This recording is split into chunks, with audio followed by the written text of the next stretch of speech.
Many guys mistake comfort part by writing about, hey, how is the weather? What are your hobbies, etc., etc. This is not comfort. This is boring texting, basically making her a pen friend. This is not what I mean by comfort or creating comfort. Comfort as well should always be built through text to a minimum, which is enough to get her on a meetup in real life.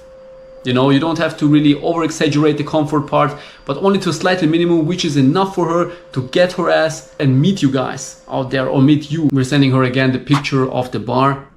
Now this is very important, as you see, to work with pictures, work with voice messages, basically humanize yourself. From an online dating app, girls only see pictures. It's important to really give this a human touch. So she has an idea of, okay, how this guy's or girl's voice sounds like. How are they living? How is their life like? And these, as you can see, are easy ways to do so. Although you found enough value in this video, but you say you need more, you want to learn more, then make sure to join the mastermind group as hundreds of students before you. With the link down in the description, you will apply for a 30-minute coaching call with me personally for free, where we both will go through your struggles and goals regarding your dating life. So make sure to not miss this opportunity. Like, comment and subscribe, and we'll see each other in the next video. Peace out.